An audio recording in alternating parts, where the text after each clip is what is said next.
Hello all, we, the Rotary Club of Jai Hind College, welcome you to the 10th episode of the RCJC show. In this initiative, every month we call esteemed guests to have an interesting talk with us and share their views. I, Dr. Fatima Kapadia, Teams PIS, along with Dr. Dia Lalan, are going to be your host for the 10th episode of the RCJC show. So, without any further ado, introducing to you our guest for the 10th episode. She is none other than Shubhada Nishtala, an ex-Roadie's extreme contestant.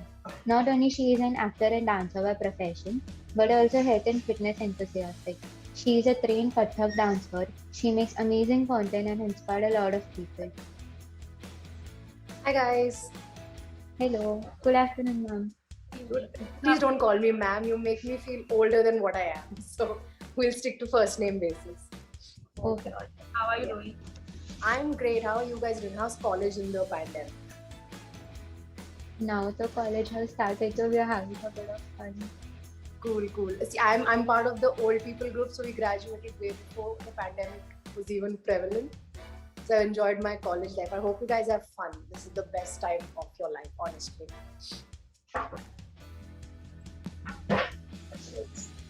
We will be taking it further. In this show, there will be 2 rounds. First will be the question and answer round, and the second will be this or that round. So, Okay. Can we begin with the first?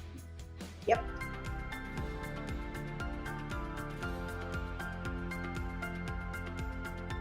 So here is the first question.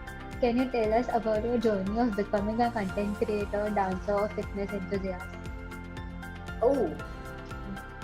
Tell me how should I start it? You give me 1, 2, 3, what order? Because they're all linked together. So. First, you can tell about your content creation journey. Actually, okay, fine, I'll take you through this. So content creation would actually be the last thing I've started. Like I've done in this 3 things. I actually started learning dance when I was in first standard, like on and off that would happen.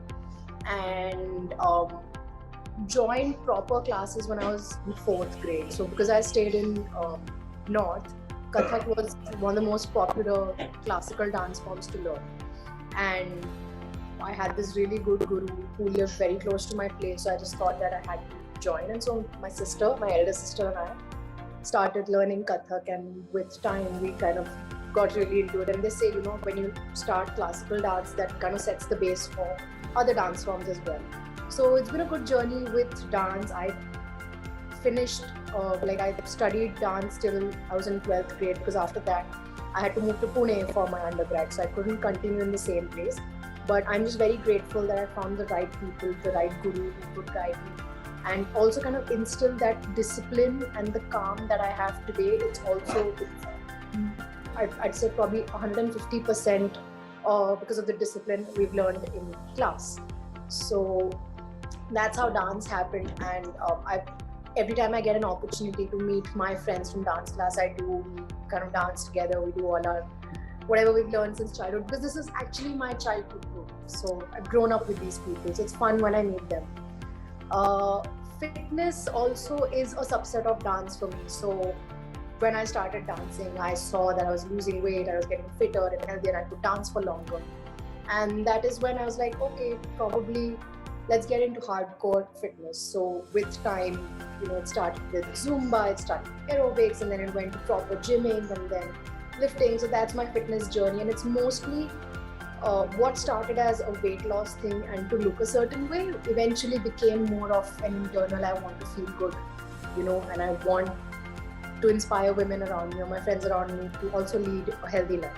So that is my usual health and fitness journey. And of course, content creation I would say happened when I did roadies, and you get famous. That's I think it's the occupational hazard of becoming famous, of doing the reality shows. You get those followers, and then I remember Nikhil Chinappa, my gang leader on the show, he was like, once you get out of this show, right, you will have a lot of followers, and you will have to stay relevant for these followers, because the next batch of roadies is going to come in the next year. So why would they remember you? What are you providing? What value are you giving to them for them to remember you? So it's like, make content, whatever you feel. Shubhada, you work out, just keep working out on camera, just keep doing it, and just keep putting that on Instagram. It's like, okay.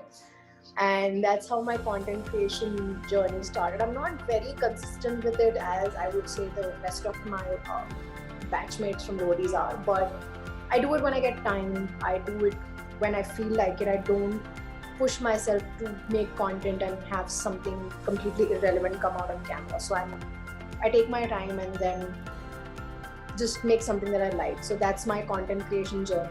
But of course, there are people that are doing a much better job than what I can imagine myself doing. But I just enjoy the process. I enjoy being on camera and doing whatever I like. So yeah, that's three things combined together.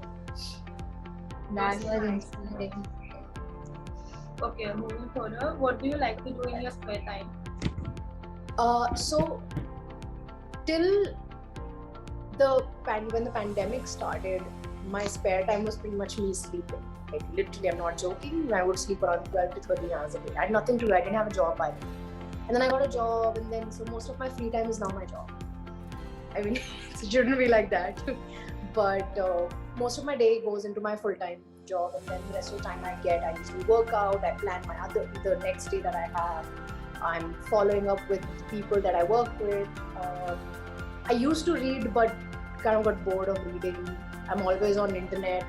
I'm always looking for new content. I'm looking for ways to up my game. I'm looking for ways. I'm studying nutrition. I'm studying fitness. So there's something I'm doing because I'm very chaotic. It's not a routine. I do it when I want to and just in my time.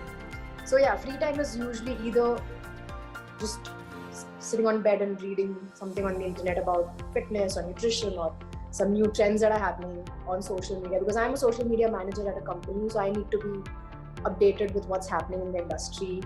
I work out if I get time, which is very weird, but if I'm free, I'm just like, okay, let's just go work out. I hang out with my friends, we do karaoke, we do jams. So I live in a hostel basically. I come back on weekends. So I have some friends there and we kind of chill in the hostel itself. So that's my free time, small gist. Yeah. That's great. Even I do the same. My routine was same during pandemic. See, whenever you get time to sleep, my biggest advice is just sleep. You will not get that time back, and then you'll regret not sleeping. This is something my mom told me, that when she was young, she had to hustle and I have to make money and I have to do this and that, and she didn't sleep. Now every opportunity that she gets, she's sleeping, and she's like, I missed sleeping in my youth. I'm gonna sleep all my way into old age. I'm like, great. My spirit animal is my mom. I'm just gonna do what she does. So that's that. So here is the next question. What inspired you to give audition for Roadies? Oh my god. Oh, inspired? I wouldn't say any. There's no particular reason why I auditioned. I've been watching the show. Like, I would say the 5th season was when I was old enough to understand what was happening on the show. And I would watch the show in secrecy. So my sister and I would watch the show when my mom was not at home. So, and when you do something chup is when you want it the most, because it's like forbidden fruit, and I want to do it. I have to do that. It was not for the people. It wasn't to get fame or anything. I just liked the idea of challenging yourself and putting yourself in a situation where you do something physically challenging or mentally challenging or something. And I love more than the physical tasks, I actually like the GK part of movies for some reason. And I used to see these people and I'm like, what? How can you be so oblivious to what's happening around you? And I was like, if I was then, I would have killed that round. Mere wale to immunity nahi ja rahi, to jeet ja rahi. I was always like that. So, and my parents didn't know I had this weird craze for roadies. So I was in undergrad. I was in Pune when my gym trainer told me, Shubhada, they're auditioning for roadies. This is Roadies Rising, the season before mine. So he was like, these 2 people are going from the gym. You also go. You have that personality. You crack it. And that kind of put the seed. Like there's this bug in my head. I was like, I should. And then I told my mom, hey, listen, this gym trainer is saying you should try for roadies. And my mom's like, wait, what? Roadies? When did that happen? I know I've been watching the show now, so I'm an adult also. And I watch it on digitally, where I keep watching the show. And we're not going to roadies. At least not when you're doing your degree. Like finish your degree and do whatever you want to do. I don't want you to get a backlog because of lack of attendance. So I didn't do rising, like the audition. I didn't go for the audition because I was scared that I would get a back year because of loose attendance loss. So then I graduated the next year and I was like, okay, maybe. I saw the roadies post the audition dates and everything. I was like, okay, this opportunity has come out again. And the audition that's happening is literally like 20 minutes away from where I stay. I'll be stupid to not go. This is literally walking distance from me. I'm not even joking. So I'm like, Mom, I have to go. Like, again, we had that conversation. No, I have to go. And then she's like, fine. I said you can go after your undergrad. So fine, go. And then I had to convince my dad because he's very conservative. So for him, roadies is all about the foul language. And I'm like, no, it's about the physical challenges. I've been working so much on my body. This is where I can test myself. This is where I can test what I've done till now and what I'm capable of.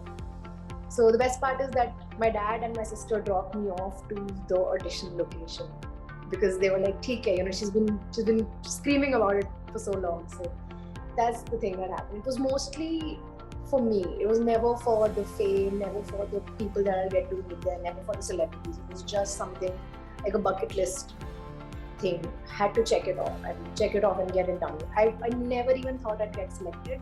Fun fact, I didn't clear the roadies audition, Delhi audition. I had to try a second time in Chandigarh and then I cleared it. So it's, I think, fate and destiny that kind of everything fell into place. One thing that didn't happen and then there's a huge scene that happened at home. No, let her try from Chandigarh. No, I won't let her go to Chandigarh. My mom and I just booked a cab and went to Chandigarh, and then what happened is me ending up on that show. So yeah, that's how roadies happened for me. Okay, so moving further, how was your experience during the roadies journey? Quite nice. I'll actually say bittersweet. So I have certain things that I really love about the show, and which is the way they create the show, the way the tasks are designed and everything. I like the part that you see on TV is the part that I like the most, which is the tasks and all that stuff. There are certain things that I'm not really in a position to say or reveal because we're bound by a contract, but there are certain things that kind of make you think, oh, is it what it is? And I'm not saying it's scripted or anything, but it's a reality show. And it's a show. End of the day, it's a show. It's being made in a way, it's being pushed, the narrative is being pushed in a way, so it's the most palatable in a way.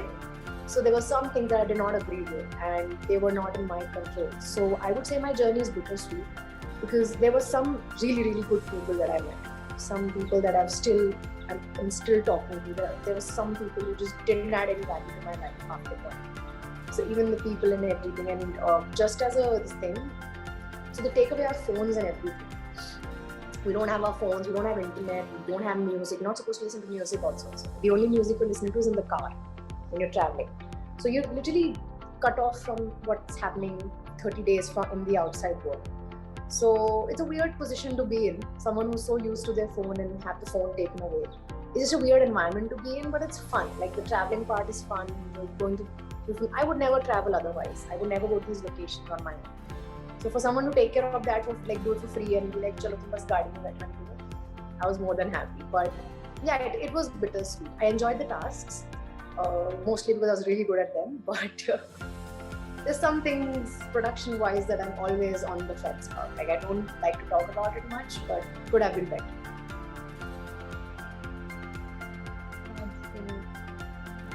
So here is our next question.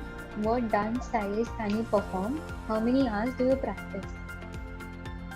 So I've only learned Kathak, and when I used to go to class, we would have around 2.5 hours of class. And then my sister and I would practice sometimes because we thought we were so good, we didn't really do a lot of practice back home. We would do it once, twice a week for around 30-40 minutes, that's about it. So I haven't danced after, I'd say, at least 12th standard, so that's quite some time, almost 7-8 years, I guess. And right now I'm in Hyderabad, so Hyderabad doesn't have a lot of Kathak classes because it's in the south, so it's more Bharatanatyam and Kuchipudi, and it's a complete shift of style and complete shift of fundamentals. I'm not even learning a new dance form. So what I have in my head right now is pretty much just muscle memory, and because I've learned it for so long. But yeah, we used to have a long class, not so much after class practice, but yeah, long We used class. to learn during class everything, and We used to go Saturday, Sunday, so because it was only 2 Okay. days a week, we would have around 2.5, 3 hours of class. And that would be hectic. That was very, very hectic. Okay, moving on. How do you suggest upcoming content creators stay monetarily afloat in their initial stages? Oof, probably not the right person, given I'm not optimizing my own content. The one thing that with working with influencers, because I'm a social media manager, as previously said, is consistency. We look for people who are consistently making content, and there's a certain level to it. Like you kind of create, like if I see a setup, I just know it's hers. There are some people who have that setup, like the plant is there or there's a mirror, and you see that setup and you know it's hers only, it can't be anyone else's. If you start creating that consistency in terms of the kind of content that you take out and the kind of way you shoot it, I think that's the first good way to start. The other thing is definitely finding out your niche. By niche, I mean, do you want to go into fashion? Do you want to go into skincare? Do you want to go into dance, fitness, whatever? Just choose what you want to do and then plan your content in advance. That's the best thing, because you'd rather make 10, 15 videos a day than do one video a day, because 10, 15 videos, the ideas come suddenly. So it's better the moment you get an idea, just start shooting. Create the content bank and you'll be good to go. Which is why we always suggest people to make a calendar of content for the rest of the month. And honestly, your equipment, your lighting and all doesn't matter. First, get comfortable in front of the camera. Like, go and stand in front of the mirror and just talk like 500, 600 times as you're hosting a show. Get used to the camera, get used to your good angle, bad angle, get used to where you want to place your camera and stuff. And then once you've got that figured out, I think it's easy. It gets easier after that. The first thing is to be very friendly with the camera, or find other ways to make content. But yeah, that's 3 things that I keep telling people: consistency and practice and find your niche. And you go with it. that was really helpful. So here is our next question. Any changes which you experienced in after roadies? I got famous. You guys approached me. You wouldn't have if I wasn't on roadies, right? It's mostly the fame. Yeah, definitely. Because I was in Delhi, I remember people would recognize me. I got a reality check when I came back to Hyderabad. Nobody recognized me. I was like, wait, what? No one recognizes me here. What's happening?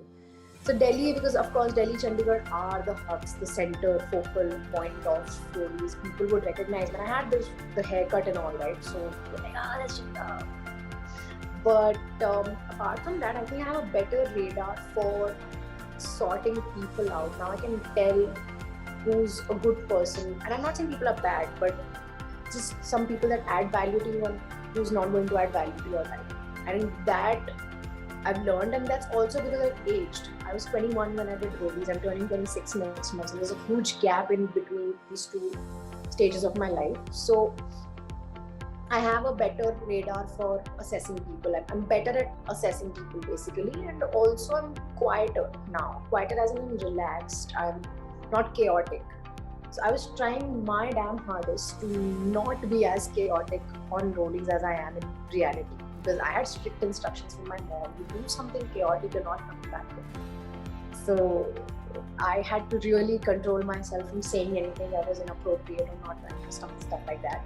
But definitely now I know that I have to watch my words, I have to watch my actions, and what I say and what I do might affect someone in a way that it's not just limited to the show, but the rest of their life as well. If I say something wrong and if they take it back in a different way, then I probably would have broken this person forever. That has happened to me. So I'm very careful with my words, and I want people to be very careful with what they do or what they say on the show as well. That is something I always tell people if they're applying to on the show, that please be mindful of what you do and what you say to people and how you behave to them, because they'll remember for the rest of their lives. So I am now definitely in a position but I'm just a better person, I'd say. I'm a much better person than what I was in the show, because I wanted to be, I'm everywhere, I'm this cool hippie chick with the short hair, and I want to be everywhere. It's not worth it. So just be a good person, be good to you, be good to the other people, and that's one thing I've learned. And another thing that I've learned is that never let other people sit in the driver's seat of your car. Never let people steer your life in their direction, because that's going to lead to nowhere where it will help you, honestly. I let so many people make decisions for me when I was on roadies. And from there, now that I'm making decisions for myself and I'm standing up for myself, that I've learned. To be able to say no to things, to be able to make my own decisions and stand my ground and be like, hey, you know what, I know this better than you. I'm going to take my decision and I'm going to do what I want. So that is something I've learned. And again, that's a thing that's happened because I was 21 then, I'm almost 26 now. So that is that. You can quote that on your thumbnail. That was so inspiring to know. Moving forward, what all exercises do you do as a part of your daily workout routine? I have a proper, like, it's all planned out. On one day I'll do lower body, so it'll be all squats and lunges, there'll be a lot of hip thrusts, mostly all major lower body movements. Then I like to split between front of the leg and back of the leg. So I break it down in a way that if I'm doing 40 or 45 minutes of a session, it's very rigorously targeted on one or two muscle groups only. So if I'm doing chest, I will do just chest exercises on one day. And then I'll do arms on the other day. So I don't like to mix and match. I don't like switching things up too much. But if sometimes weightlifting, especially in the morning, because I go to work, I have to exercise before I leave for work, it gets to you. Your body's not warm enough to lift heavy. So I go back to basics, which is just body weight exercise. So I love doing push-ups, I love doing squats, I love doing burpees. Anything which is athletic. My idea of training is to train like an athlete. You pick a favorite athlete and you train the way they do. And that's the kind of physique and the kind of athletic performance that I aspire for. So I'd like to train like sprinters because I like how they look. And I like their functionality and performance. So I choose drills which test my speed, agility, balance, all that stuff. And that's how I usually train. But no day is the same, but they're all similar. Like weeks are similar, but days are not similar. So week 1 and week 2 will have similar exercises, but day 1 and day 2 will be different. Because I'll be doing an upper body day or lower body day, stuff like that. It's fun. How I train is fun. I'm never bored of exercising, which is what your aim should be. You should never get bored of what you're doing. That's important, otherwise you won't do it in the next day. They say it takes 21 days to make a habit. It took me 7 years to make this habit. So I think I'm in a good spot with my workouts and everything. I never get bored. And that's one thing I always tell people. Never get in a position where you're getting bored with what you're doing. Because this is 2-3% of your day. If that is the most boring part of your day, then your day is going to be absolutely garbage. So at least let the 2-3% of your day be the best 2-3% of your day. Totally agree. So here is the next question. What are the most important traits a dancer should have? Discipline for the art, for your routine, and just pretty much the discipline to do it, because it takes time, it takes effort. You cannot half-heartedly do things and expect things to happen for you, especially with Kathak. It takes a lot of time. 2 would be respect for what you're doing. When I was growing up, I remembered a lot of international dance forms had started coming up, and people would just completely disregard classical dancing. It's boring, whatever. But there were some of us who were very, we loved what we did. So just respect the fact and be able to stand up for what we're doing, because this is not just a dance form, it's also bond. It's a bond that you create with people, it's bond that you create with a guru, it's a lot of things that happen inside one class. The other thing is, I would say I can only say for a Kathak dancer actually, is practice. Something I didn't do much, but is to just at least once every day. Half an hour is also just what you've done in class, come back and revise that, because you only get better with practice. So keep practicing what you're learning, collaborate with people, talk to more people who are not from your class but outside. There's so many kind of classes. You can always get in touch with people online and be like, hey, what you doing? Let's do a collab or let's discuss. Because every teacher, every guru also has a different way of teaching. So the amount of learning that you get from multiple people is insane.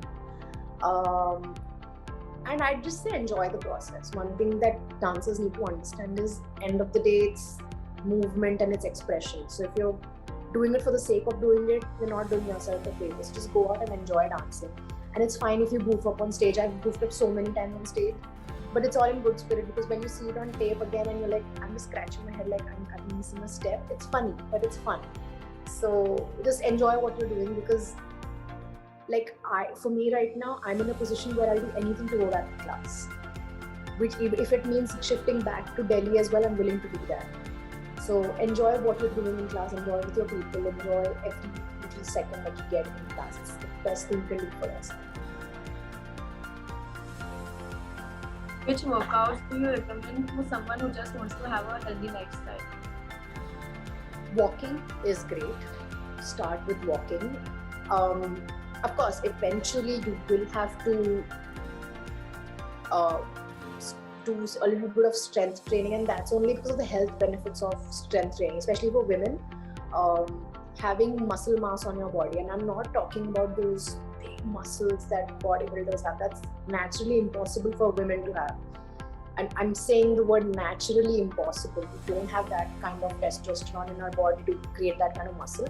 So it's good because it's stronger bones, stronger joints. So you just, when you do something now, it also affects what you are 10, 15 years later.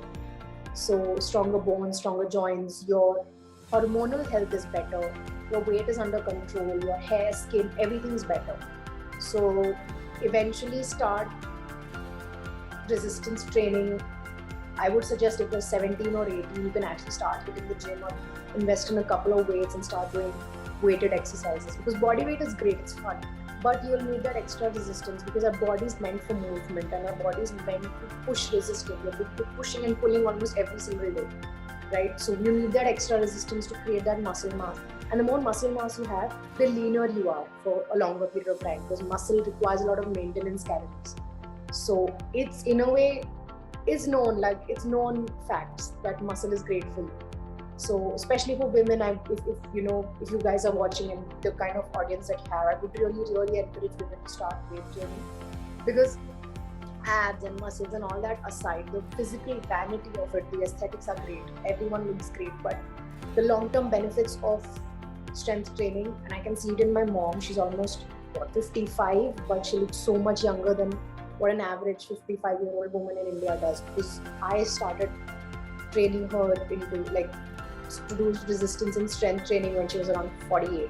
Still not as, I'd say, she started late, I wouldn't say, but it wasn't too late. So she's healthy, she's got healthy bones and everything. So it's great when, if you're planning ahead, 15 years, 20 years from now, it's great that. That was inspiring. We'll surely try to do that. How old are you guys? I am 17 now.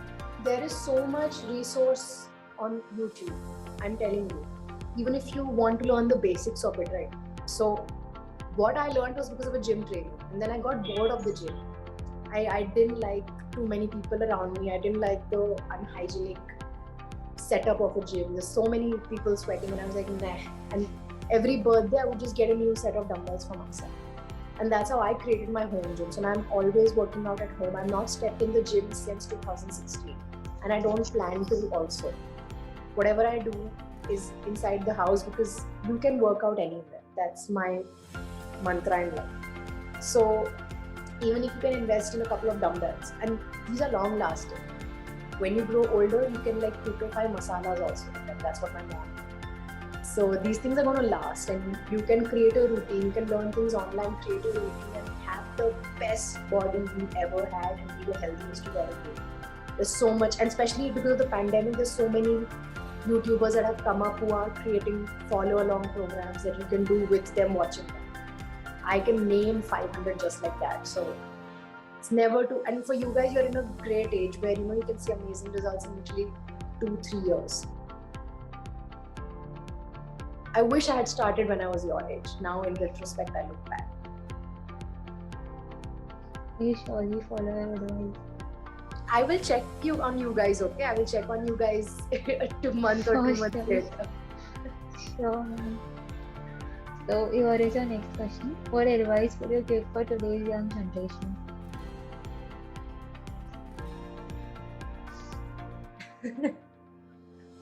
My advice, stay rooted, stay grounded. There is nothing more beautiful than respecting where you come from, your roots, and don't copy or don't do things because people are doing it and because it's cool. Do things because you genuinely like it. If for example, I don't watch F1, the racing thing. I don't even understand any of it, but it's cool, but I still don't watch it because it's something that I will never enjoy, or maybe I don't understand. Stay rooted to what you like, even if it's performance art, even if it's opera singing, whatever you want to do that instead of falling into trends and everything. We're so into trends nowadays, ki ye trending hai, ye karte hai, wo karte hai, that we forget where we come from and we forget what we actually like, and then eventually put on this facade of being cool or being acceptable.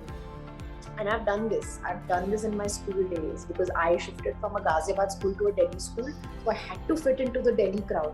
I had never been to Delhi before that, so suddenly this big shift from a small town to a big city in terms of education, and I had to just do things the way they did that, and it was just very wannabe. Don't do things because others are doing it, do things because you want to do that. That's one. And secondly, I would always say, if you have certain things, especially with your parents, that you want to sort out in life, do it at this age. Because the older you grow, it'll be too late to do that. So start talking to your parents about things that affect you, or things that bother you, or things that you really want to talk about, and start that conversation with your parents. A lot of kids don't do that. This is the time when you should. Because in the pandemic, especially, you spend so much time at home, you've got that opportunity to be able to talk to them more, because our parents, end of the day, it's them. For me, it was always my parents. My life revolves around them. So talk to your parents more, talk to your family more, and keep in touch with people.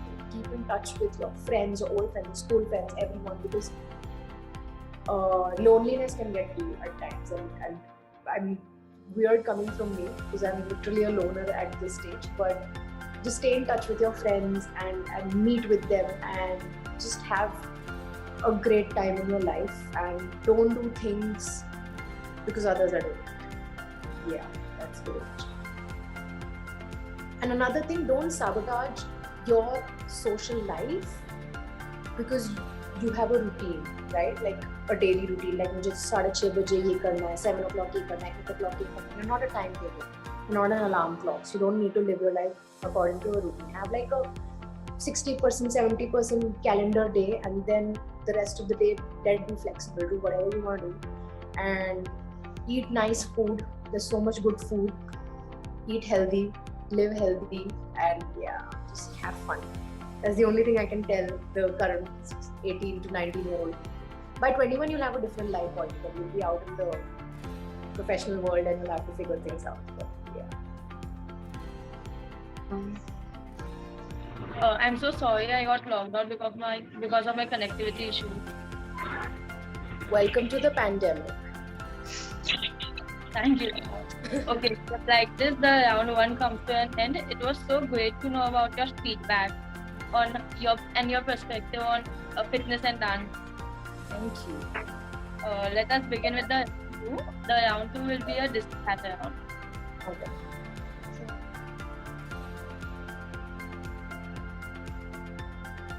So your first question is big parties or small gathering?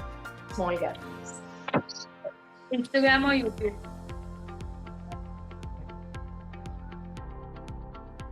YouTube. Morning exercise or evening exercise? Evening. Android or iOS? iOS. passion or stability? Stability. Staying private about life or public about life? Private. Dress up or stay low key? Low key. Always. TikTok reels or Instagram reels? I'm gonna get judged by TikTok. Indian dance or Western dance? Indian. Yes. Ranvijay or Prince? Ranveer. Okay, so this is the round comes to an end. So we would like to know your feedback on this initiative of ours.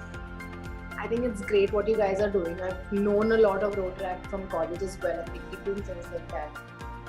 Just want to say, keep doing what you're doing. Get more people involved. Get more people from different fields, because it's great knowledge for you as well and people that watch your show.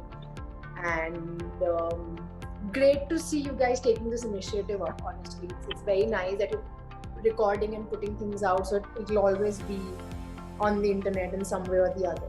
Keep doing what you're doing and have fun. And if you need any guidance or any support in life, I'm always just a DM away. Literally, I remember Fatima sent a message and I was like, Auntie, can do it. So I'm genuinely a DM away. If you have anything in life that's bothering you, I'm always up to listen. And create great bonds, create great networks. It's going to help you in life when it comes to professional and job opportunities. And yeah, have fun. Have a great Sunday today. Thank It was you, ma'am. You too. Thank you so much, Shubhada ma'am, for being a part of the show. Hope you have a great weekend ahead. Thank you. You guys. Bye. Bye. Thank you for watching this video. Like, comment, share and subscribe to our channel, and don't forget to press the bell icon. Thank you. Stay tuned for the 11th episode.